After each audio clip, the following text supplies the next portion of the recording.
Hey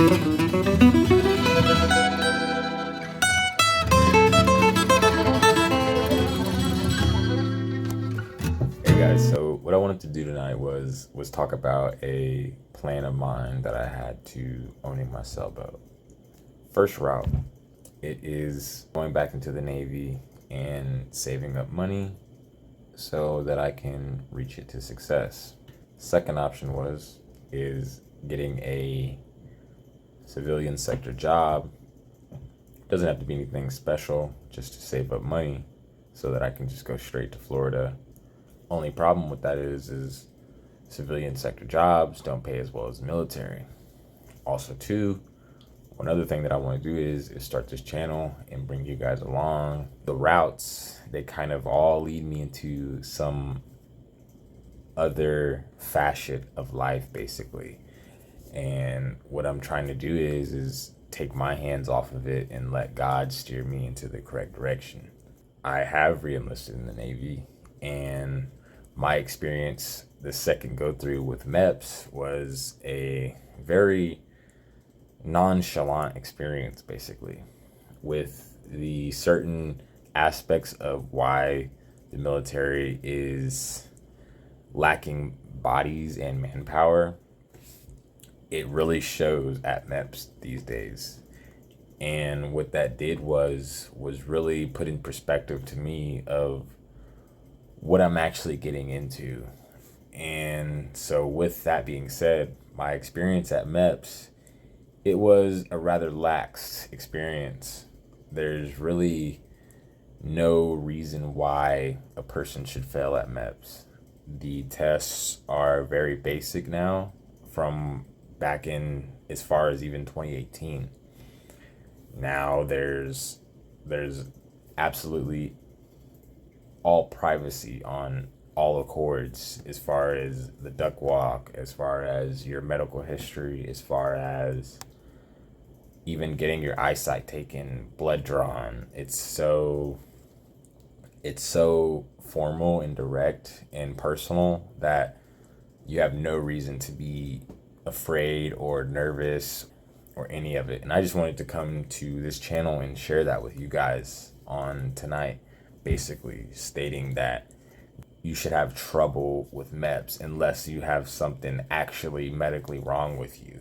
And in that case, I would say figure that out before you get to MEPS.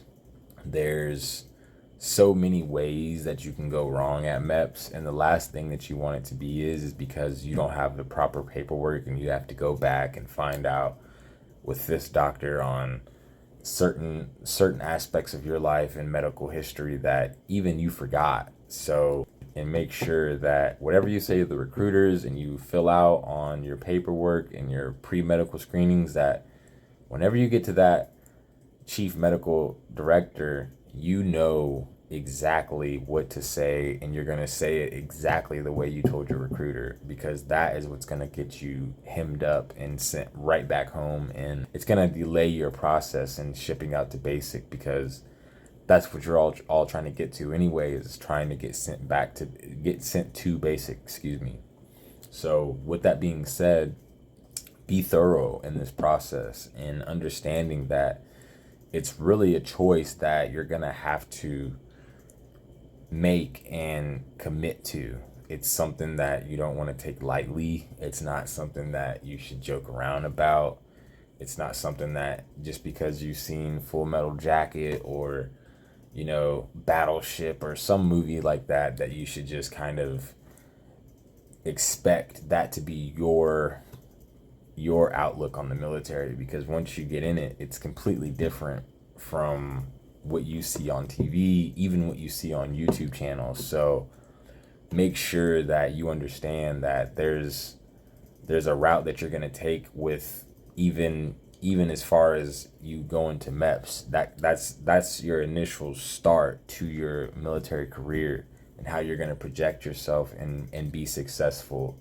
If you can be successful there, you're definitely going to be successful in the rest, because that's the beginning. That's the entrance process station. So you don't want to slip up there and have a false a falsified enlistment. You don't understand that these people, they want to process you just as fast as you want to be processed. So whatever you hem yourself up with, you don't need to blame them. You need to blame yourself, because ultimately you put yourself in this situation. So if you're not prepared with everything that you had or everything of your past, understand that when you go to these MEPS examiners, they're going to see this stuff on their computers. They're already understanding of what you have, what you don't have. So there's no need to bring up anything new. And if it's something old and it's already on your papers, say it. Don't lie about it, because that's exactly what they are looking for. Is if you're going to be a liar, if you're going to be truthful, because those are core values of the military, is being truthful, having integrity, being honest. And if you're going to be honest on your initial enlistment, why would they even invest in you if you're already a liability this far? They're not going to, and they're going to be least likely to. The objective is not to have tons of waivers getting in. That's not the objective here. The objective is to get in with flying colors and have barely any hurdles to jump over, because that's going to furthermore extend your time away in your launch date to boot camp. But at the end of the day, it's shipping off to basic, because if you don't go through basic, you're not going to be in the military, guys. So when you get to MEPS, hold yourself accountable and have the mentality of being a mature adult, because that's exactly how they're going to treat you. And that's exactly why whenever you show up, they're already expecting you to know these things about yourself and about the military in general too. It's completely and ultimately your fault if you're not, even as far as you meeting the recruiter and not asking adult questions about every step of the way. It's all on you. It's all on you. So whenever you arrive at the recruiter, you let them know exactly what you want, how you want it, and it's either going to go that way or it's not.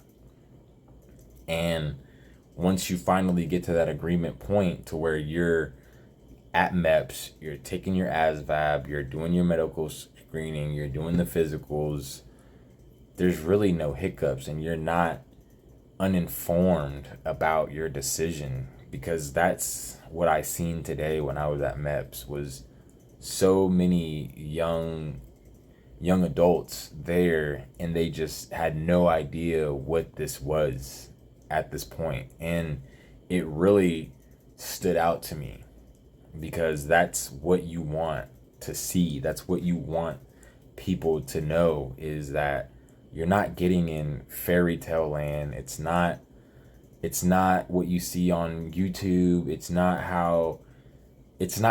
even how the person who's in and they're telling you how it is, because it's going to be different for everybody. Race, your sex, your sexual orientation, where you come from, your ethnic background. It doesn't matter.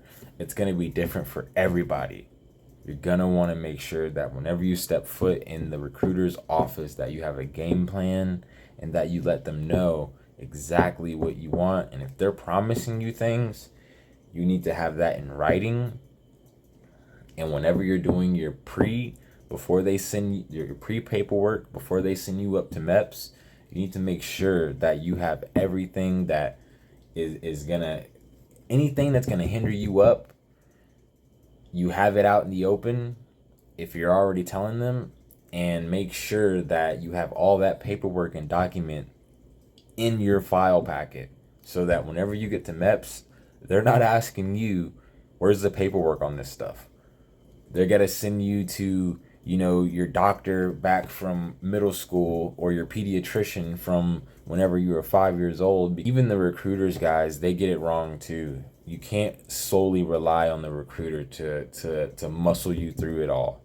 At some point, you guys, you got to understand that this is your career. Yes, the recruiter is there to inform you about your decision, and they're going to help you with this process, because you can't just get in, without the proper paperwork. So they're going to show you and coach you through this stuff, guys, but it's ultimately up to you about how your career is going to turn out. You don't want to step foot in there and not know what it is you want out of life, out of this career, out of this stepping stone for you, whatever you want the military to be for you. Make sure that you understand what you're signing up for and what you want out of it.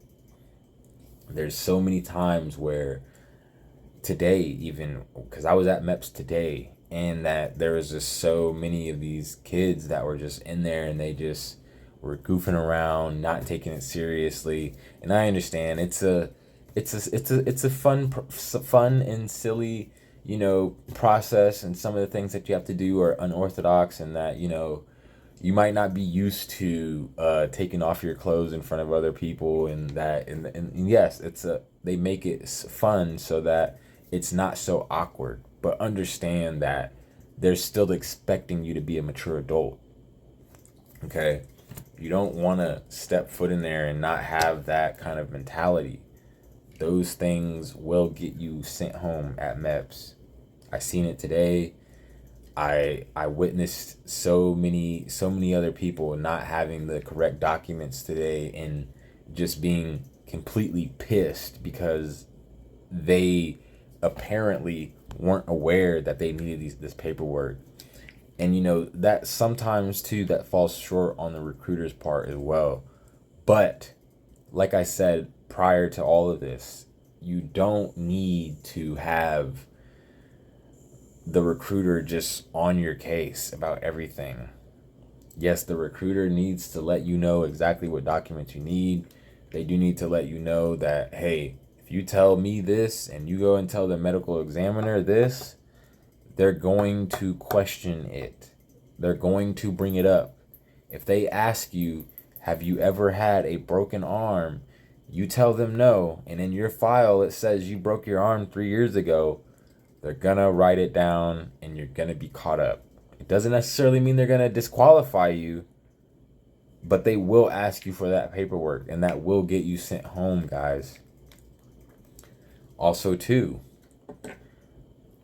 leaving the side of medical, the ASVAB, guys, I don't know how else to explain this other than study, okay? There is no reason why you should be showing up there and you're taking your ASVABs and you're getting 5s, 14s, 20s, anything below the 35 mark or whatever your branch of service you chose that requires. You need to be shooting well above that.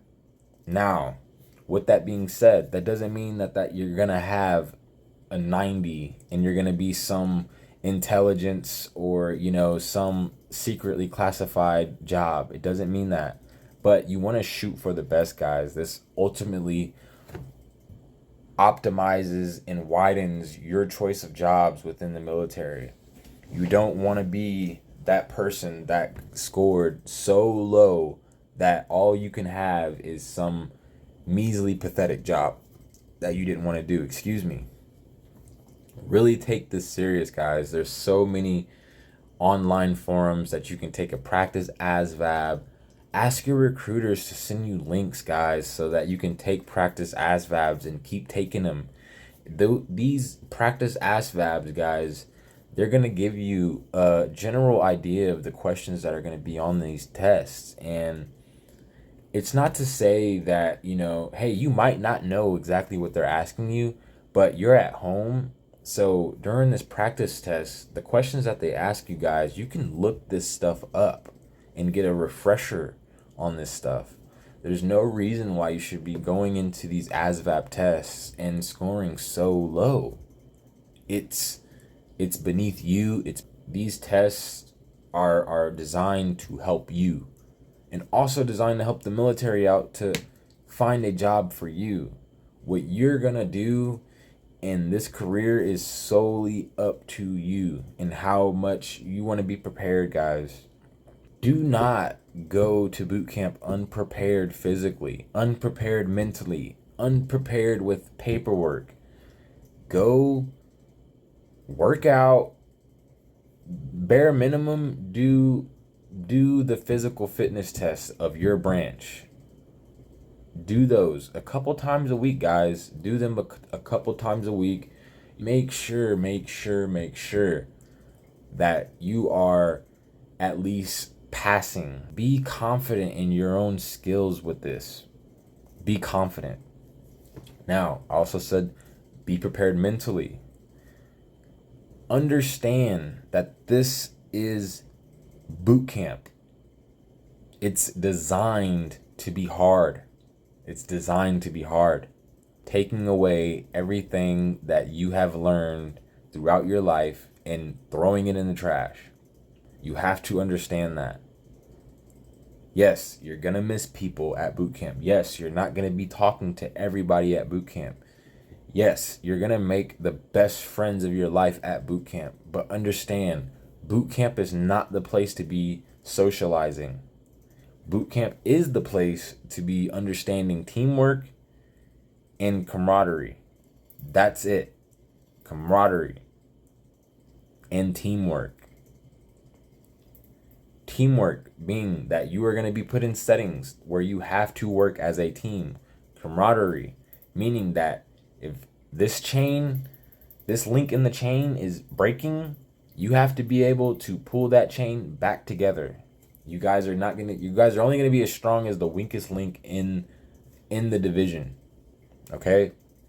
Understand that those are just a bare minimum of the topics that you're gonna have to understand in boot camp. Also, mentality.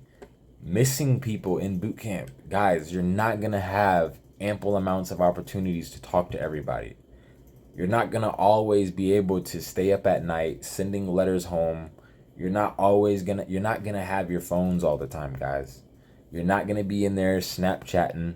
You're not going to be in there Instagramming. You're not going to be in there Facebooking. Understand that this is boot camp. They're taking it all away from you. Yes, after boot camp, you will get it back. Yes, after boot camp, you will be able to talk to people. Yes, after boot camp, you will see the divide between you and your peers. Yes. And I only say that because I have been to boot camp and past boot camp. Guys, you got to understand that it's preparing you for the career, for your career. Take it seriously. Buy in on what they're selling you in boot camp. Let them work their magic on you, and you will all work out. It'll all work out. I don't know what kind of higher power you have, if you do or if you don't, but rely on that higher power to get you through, and you're gonna make it. You're gonna make it. Just go prepared, but it's all to better you. All to better you. This is what you signed up for. Nobody's forcing you to be here. No. That's all for tonight. Thank you.